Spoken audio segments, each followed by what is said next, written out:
Hey, it's Tom, and today we have a care video of how to grow the Neon Pothos, how to grow it really long and great.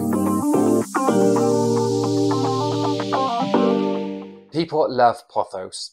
They are a well-known houseplant that can grow in low-light locations, and there are so many varieties to pick from. I have a couple today dotted around so you can have a look. I'll show you some photos as well. I particularly like the neon, which is here, because of the colouring. It's very unique. Most of the other varieties don't have this neon sort of zingy, acid-looking green.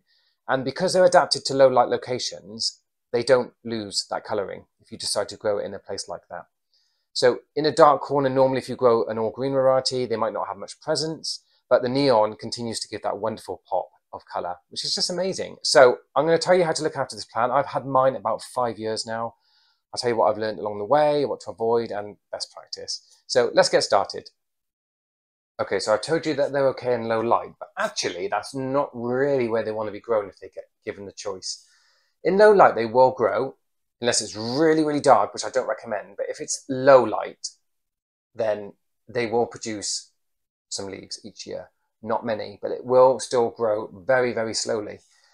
Ideally, what they want is a brighter location. Avoid full sun. They're not really a fan on the sunshine, so keep away from extremely direct sun. Very early morning and possibly late evening might be okay, but ideally they just want a bright location closer to a window without receiving the direct sun.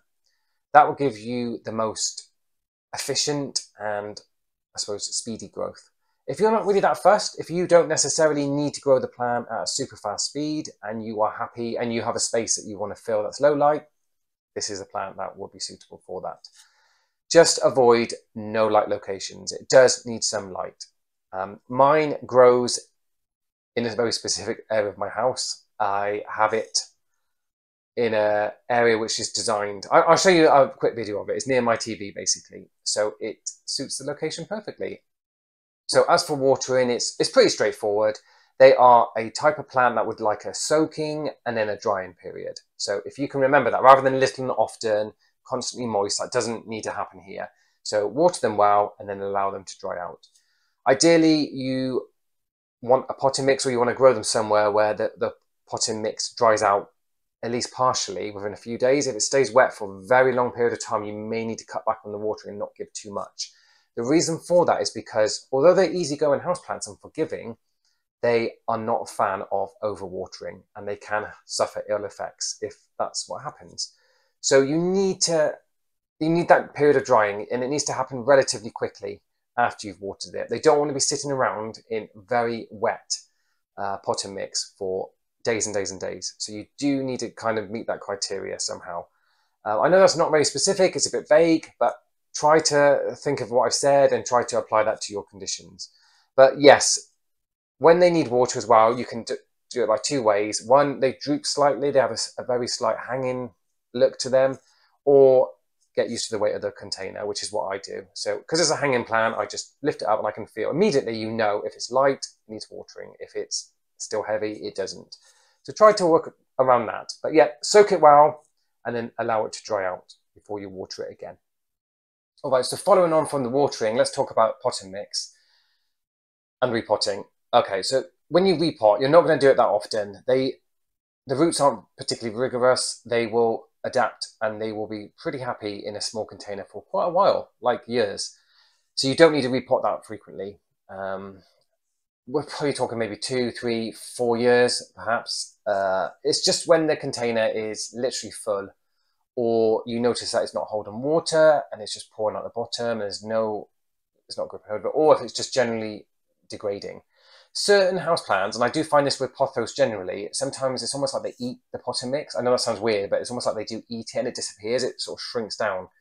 It disappears. And when that starts to happen, it's probably a good sign that it's breaking down. It's time to consider repotting it. As for what you need to repot it into, and what they like, based on what I said about the watering, they like to be soaked, so you need something that holds water, but equally it needs to dry out relatively fast. You don't want a potting mix that's going to hold water for a huge amount of time. So normal house plant potting compost and soil that you can buy from shops is probably okay. you may notice if it does take a while to dry, you may want to add in perlite or vermiculite, something which will keep it more open and allow it to drain. It does not need to be as draining as, say, a succulent mix with loads of grit and sand and things like that. That's probably overkill. But just something that allows water to sort of evaporate and to drain out of it without holding huge amounts is what you want to go for. In terms of temperature, they are tropical plants, so they are a fan of the warmth. In a normal home, it's probably perfect as it is. If you're happy with your temperature, then the plant is going to be happy as well. The neon will love you for that. So average temperatures are good. They're not winter hardy or frost hardy, so you do need to bring them in. So if you lift it outside in the summer, you need to bring them back in before winter sets in. As for humidity, these are very adaptable. Okay, so a lot of plants will start to show signs of low humidity if it drops below, say, 40%, but these neon does pretty well. You would probably have to be quite a bit under 40 to start noticing brown edges and brown tips and strange looking growth. So they are really, really adaptable. Clearly, high humidity is not a problem. As a tropical plant, they are used to high humidity. So that won't be an issue. It's just the very extremely low humidity may be a problem, but in most, I imagine 95% of people watching this video, your conditions are going to be fine without you having to do anything additional. Finally, in regard to feeding, they're not massive. It depends how you grow them. If you're growing them in a really bright location and they are putting on a lot of growth, then they're going to need to be sustained with feed, possibly once a month, once every 6 weeks. If you've chosen a lower light location and the growth is really slow and it's creeping along, it just won't need that much feed.